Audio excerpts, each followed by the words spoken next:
اس وقت جو ساری سچویشن پیدا ہوئی ہے وہ یہ ہے کہ امریکہ اور اسرائیل نے مشترکہ طور پر ایران پر حملہ کیا ہے۔ ایرانی میڈیا کے مطابق ایران کے دارالحکومت میں دھماکوں کی آوازیں سنی گئی ہیں۔ شمالی علاقوں میں دھماکے ممکنہ طور پر میزائل حملوں کی وجہ سے ہوئے ہیں، اور غیر ملکی میڈیا کے مطابق امریکی عہدیدار کا کہنا ہے کہ ڈونلڈ ٹرمپ ایران کی جانب سے یورینیم افزودگی کی ڈیل نہ ہونے پر ناراض تھے اور ایران پر امریکی حملے فضا اور سمندر سے جاری ہیں۔ اعجاز چودھری صاحب ہمارے ساتھ موجود ہیں، سینئر تجزیہ کار۔ اعجاز چودھری صاحب، بہت شکریہ آپ نے ہمیں جوائن کیا۔ یہ کہیے گا کہ جو ساری صورتحال اس وقت پیدا ہوئی ہے اس کو کیسے انالائز کرتے ہیں، اور خاص طور پر سابق سیکرٹری خارجہ ہونے کے ناطے پر رشیا اور چائنا کا رول آپ کیا دیکھتے ہیں؟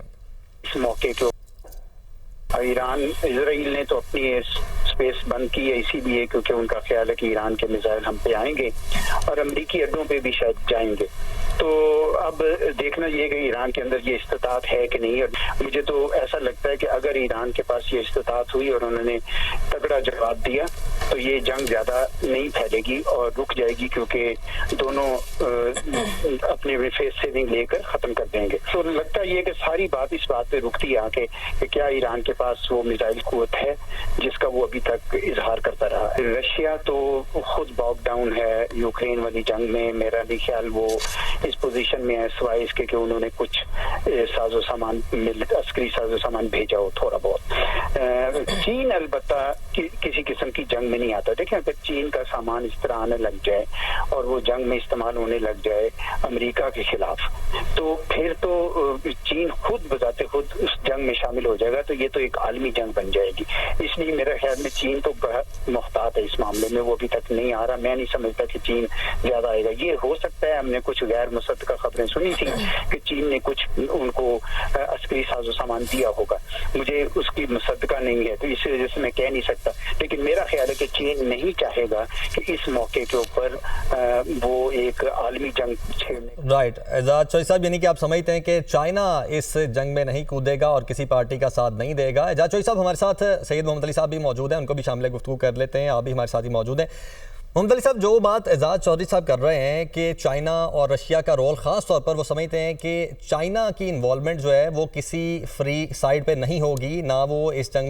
میں کسی کا فریق بنے گا، اس اینگل کو آپ کیسے ایڈریس کریں گے؟ دیکھیں، نہیں ایسا نہیں ہے، یہ بلیک اینڈ وائٹ میں عالمی سیاست نہیں ہوتی ہے۔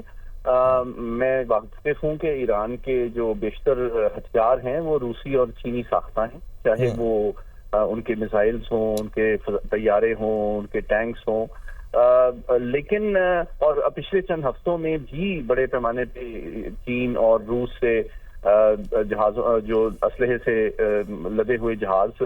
پہنچنے کی ایران اطلاعات موجود ہیں اوپن سورس انٹیلیجنس میں۔ تو لیکن اس کا اور میں سمجھتا ہوں اگر اقوام متحدہ میں یہ بات اٹھائی جاتی ہے، کیونکہ اعجاز صاحب آپ کو مجھ سے بہتر بتا سکتے ہیں کیونکہ وہ سیکرٹری خارجہ رہے ہیں، کہ اقوام سیکورٹی کونسل میں بھی ظاہری بات ہے کہ توقع یہی ہے کہ چین اور روس اس حملے کی شدید مذمت کریں گے، لیکن یہ توقع کرنا کہ براہ راست وہ ایران کے ساتھ جنگ میں شریک ہوں گے، یہ ایک غیر حقیقت پسندانہ توقع ہے، کیونکہ یہ چین اور روس دونوں کے اپنے مفاد میں نہیں ہے۔ وہ چاہتے ہیں کہ اس خطے میں امریکہ کی کمپلیٹ ڈومیننس نہ ہو، اور آپ نے دیکھا کہ تاریخ میں کولڈ وار کے ختم ہونے کے بعد یکے بعد دیگرے ہر سابقہ سوویت جو ایلائی تھا، چاہے وہ لیبیا ہو، شام ہو، یمن ہو، عراق ہو، وہ ایک ایک کر کے وہاں ریجیم چینج بھی کی گئی اور ان کو ڈسٹیبلائز بھی کیا گیا۔ تو اسرائیل جو روس اور چین ہے، یقینی طور پہ وہاں تشویش پائی جاتی ہے، وہ بھرپور انداز میں وہ ایران کی مدد انڈائریکٹلی تو کر رہے ہیں، سفارتی سطح پہ بھی ہتھیار بھی وہ ان کو دیتے ہیں، اور آپ نے چونکہ مجھ سے انفارمیشن وارفیئر کی بات کی تو عین ممکن ہے کہ وہ جو میزائلز ہیں، اب دیکھنا یہ ہوگا جو ایرانی میزائلز ہیں وہ اپنی گائیڈنس سسٹم کے لیے اگر چینی مصنوعی سیاروں پر انحصار کرتے ہیں، جی پی ایس کے بجائے جو چینی سیٹلائٹ کا نظام ہے اس کو بیڈو کہا جاتا ہے، جو جی پی ایس کی ایک چینی سمجھیں کہ متبادل شکل ہے، تو اس سے یہ ثابت ہوگا کہ جو جوابی کارروائی ایران کر رہا ہے وہ چین کے مواصلاتی سیاروں کی گائیڈنس کو استعمال کر کے کر رہا ہے۔ تو ایک طرح سے تو اگر دیکھا جائے تو انڈائریکٹلی چین کا رول اس میں آ جائے گا، کیونکہ آبویسلی جو میزائل چین نے ایران کو دیے ہیں، جو اگر جوابی کارروائی میں وہ ایران ان کو استعمال کرتا ہے اور وہ چینی مواصلاتی سیاروں پر استعمال کر کے ان کی گائیڈنس پرووائڈ کرتا ہے، تو ایک طرح سے چین کی معاونت شامل ہے. لیکن اگر آپ یہ چاہتے ہیں اور توقع کرتے ہیں کہ براہ راست چینی فوجی اس میں شریک ہوں گے جنگ میں، تو یہ ایک غیر حقیقت پسند توقع ہے اور چین اس کو اپنے مفاد میں بھی نہیں سمجھتا. رائٹ. اچھا ممتاز صاحب، جس طرح ہم رجیم چینج کی بات کر رہے تھے، آپ اس پر بھی اپنا تجزیہ دے رہے تھے، اگر ہم یہ سپوز کر لیتے ہیں کہ آنے والے کچھ دنوں میں رجیم چینج ہو جاتا ہے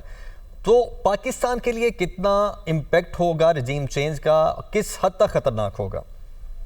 دیکھیں، میں یہ رجیم چینج کے معاملے کو تھوڑا کرٹیکلی ایکسپلین کرنے کی مجھے اگر آپ اجازت دیں. جی پلیز. رجیم چینج جو میں نے پہلے بھی گزارش کی کہ ایران کا جو سیاسی نظام ہے وہ کسی ایک شخص پہ یا ایک خاندان پر مشتمل نہیں ہے. یہ بات سمجھنا ضروری ہے کہ جناب اگر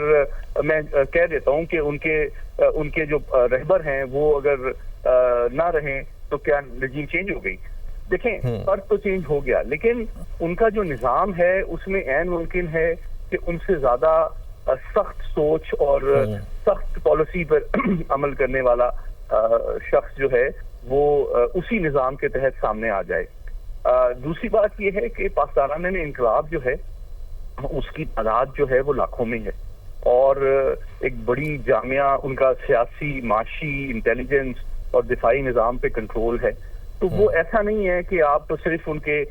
ٹاپ کے 50 کمانڈرز کو اگر دنیا سے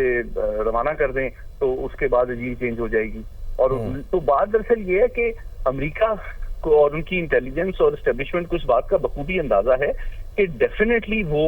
موجودہ سیاسی قیادت، موجودہ فوجی قیادت جو ہے اس کے خلاف اس وقت حملے کر رہے ہیں. اور ایران کے کو بھی اس کا پتا تھا، ایران کے لیے کوئی یہ حیران کن بات نہیں ہے، ان کو بخوبی پتا تھا کہ یہ حملہ ہونے والا ہے. اس لیے میں سمجھتا ہوں کہ ابھی بھی جو تازہ ترین اطلاعات ہیں وہ ان کی جو رہبر ہیں آیت اللہ خامنائی، وہ ان کو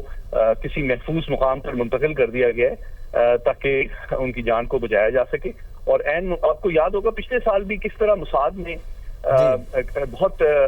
کامیابی کے ساتھ ایران کے پاسدارانہ انقلاب، ان کے انٹیلیجنس اور فوج کی قیادت کو شہید کرنے میں بڑا کلیدی کردار ادا کیا تھا. تو یقینی طور پہ ایران نے اس دفعہ ان تجربات سے سیکھا ہوگا اور ان کو ایسی جگہ پہ منتقل کیا گیا ہوگا کہ وہ فضائی بمباری سے محفوظ رہیں. لیکن اگر ان میں کچھ اہم لوگوں کو شہید کر بھی دیا جاتا ہے تو میں نہیں سمجھتا کہ اس کا مطلب یہ ہے کہ فوجی طور پر رجیم چینج ہو جائے گی. اور اس کا آخری وجہ یہ ہے کہ میں نے جس طرح بتایا کہ رجیم چینج کا آپریشن خالی فوجی حملے سے نہیں ہوتا. امریکہ کی جو حکمت عملی ہے وہ سفارتی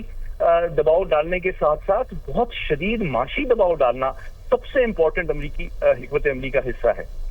کہ آپ دیکھیں کہ اگر $1 جو ہے وہ 15 لاکھ ایرانی ریال کے مطابق کے برابر ہے، چند ہزار ریال کی ایک روٹی ہے. تو اتنی زیادہ شدید مہنگائی اور غربت اور افلاس کے باوجود اگر ایرانی عوام موجودہ سیاسی قیادت کے خلاف کھڑی نہیں ہوتی تو یہ بھی امریکہ کے لیے ایک لمحہ فکریہ ہے. اور اس وجہ سے اور سب سے بڑی بات یہ ہے کہ ایران کے اندر کوئی ایسی متبادل سیاسی جماعت، قیادت اور سوچ جو بہت مقبول ہو اور مکمل طور پہ اس کا نظم، اس کا نظریہ اور تیاری ہو کہ جناب یہ لوگ جائیں گے اور اس کے بعد یہ پارٹی یا یہ شخص اقتدار سنبھال لے گا، تو ایسا بھی نہیں ہے. تو ان تمام زمینی حقائق کو سنجیدہ اور جامع انداز میں دیکھنے کے بعد یہ یوں لگتا ہے کہ اس رجیم کو 3 اعتبار سے امریکہ شدید نقصان تو پہنچانا چاہتا ہے. ظاہری بات ہے اگر بڑا حملہ ہوتا ہے تو سیاسی طور پہ بھی ان کی قیادت کو دھچکا پہنچے گا، ان کو دفاعی طور پہ بھی ان کی فوجیں کمزور ہوں گی، ان کو معاشی طور پہ بھی مسائل میں اضافہ ہوگا.